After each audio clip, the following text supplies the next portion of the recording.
Hello, everyone. We are diving into a topic that is essential for anyone conducting radio interviews, whether you are a professional broadcaster, a student journalist, or someone exploring media production. Our focus is about reminders for conducting a radio interview. A radio interview is a tool to inform, inspire, or entertain an audience. It's not just about two people talking, it's about crafting a meaningful, engaging, and spontaneous experience for the listeners. So let us break down the reminders and conducting radio interview into three key areas. The first one is the approach. Next is making a good interview. And the third one is personal presentation. So first, let us talk about the approach. What is the essence of an interview? It's not a discussion or debate. The goal is simple.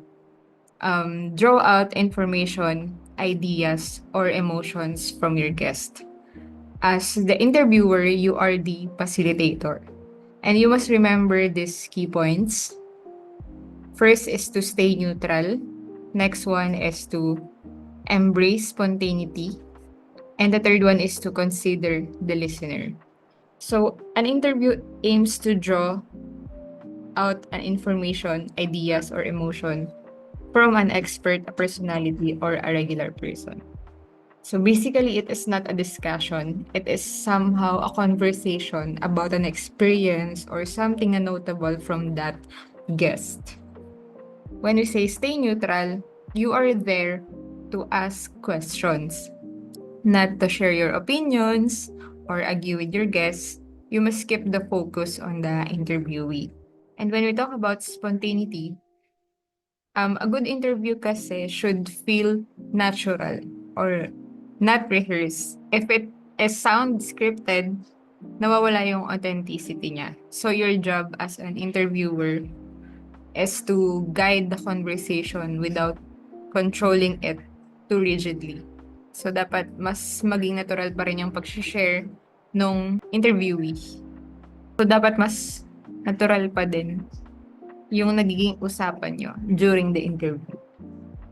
And the next one is consider the listener. Always consider the listener. In every interview, the listener is the most important party. Kasi sila yung sasalo ng conversation na binibigay natin. So they are not present in the room. So your questions should reflect what they would want to know. So this means you are not just talking with the interviewee but for the audience. That is why mahalaga na yung questions na nagawa mo is magli-lead kung ano ba yung gustong malaman ng audience or ng listeners. So there are three parties to the interview. The interviewer asking questions, the interviewee answering those questions, and the listeners listening to the full process. And the listeners who are not physically there, ayun nga, sila yung pinakang importante. The next part is about making a good interview. How do you ensure your interviewee is compelling and effective? It comes down to preparation, structure, and delivery. So here are some reminders. First is the purpose must be clear. Ayan. So always begin with a clear goal. Are you informing, entertaining, or provoking a thought?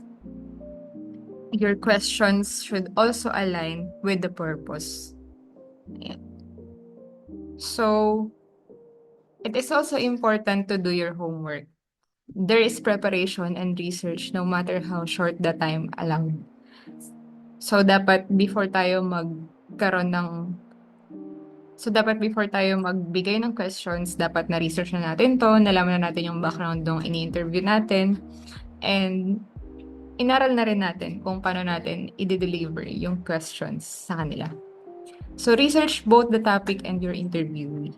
So even with limited time, understanding the basics will help you frame relevant and meaningful questions.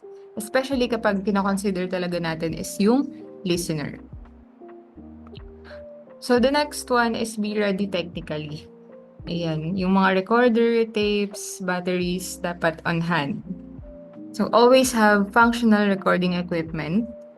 Yun nga, charge batteries, backup tapes, or digital storage. So, minsan kasi na-full siya habang nagre-record. So, dapat meron tayong malaking storage while doing the interview. And don't let technical glitches ruin the moment.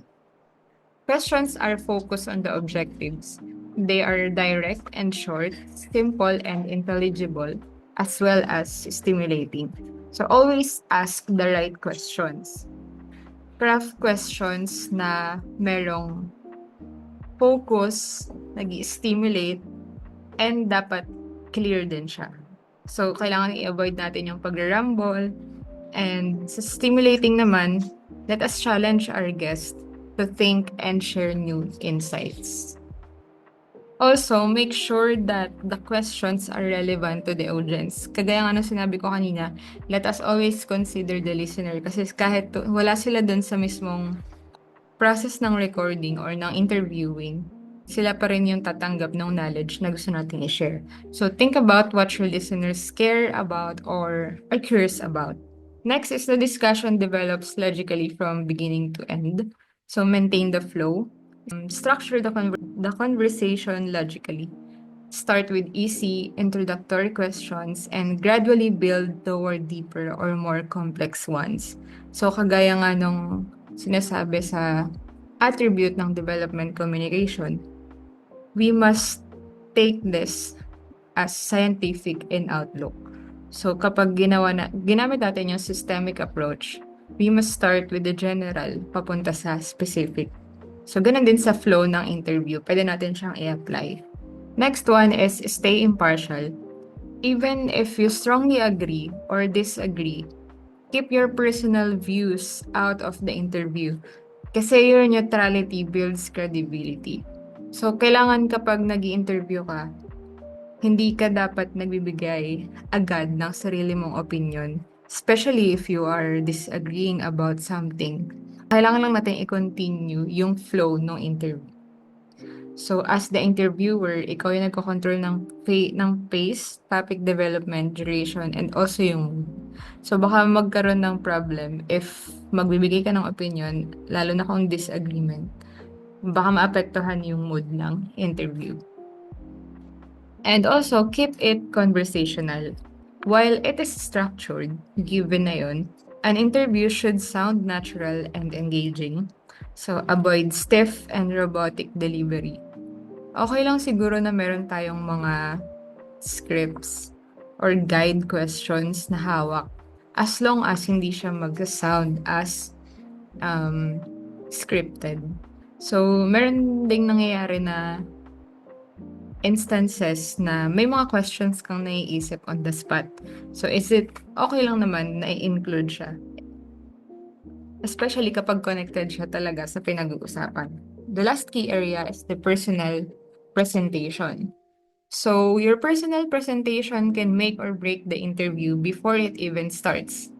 Here is how to set the right tone. So, first impression matters. So, how you dress and your body language influence the interviewee. So, we must be professional, pero dapat approachable din. Kasi doon tayo makakapag-build ng rapport. Also, when we are building rapport, kailangan meron tayong conversation sa kanila before the interview start para magkaroon ng trust kahit papano yung i-interviewin natin. So, you can use warm greetings, make eye contact, and share a friendly smile. And also, make them feel relaxed. If your interview is tense, start with light, non-threatening topics, or even a quick joke. So, kaya sinasabi ko kanina na pwede tayong mag-start from general questions to specific questions because this helps create a comfortable atmosphere. Next is avoid barriers. So, even if the interview will touch on tough topics, stay friendly and open.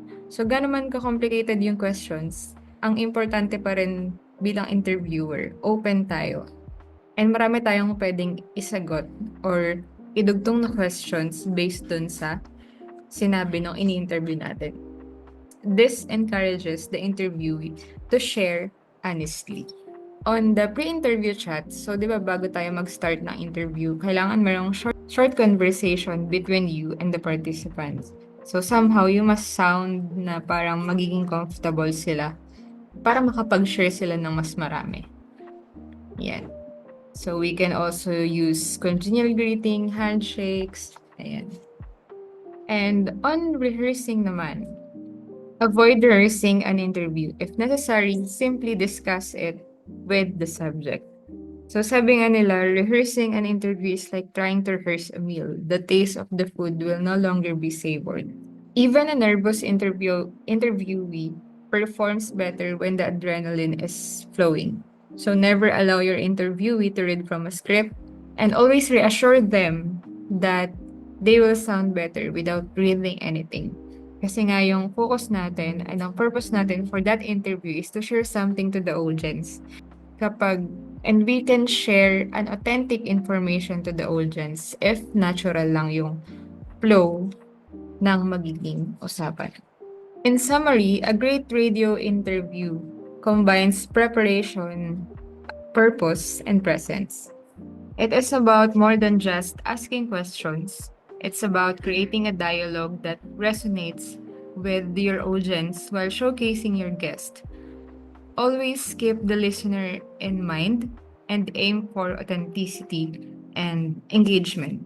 So remember, the best interviews feels like a story unfolding naturally, not a performance. Now, go out there and conduct interviews that inspire, inform, and connect with your audience. You can also use this kung meron kayong mga podcast or meron kayong mga channels sa Spotify. Thank you for listening, and I hope these tips will help you master the art of radio interviewing.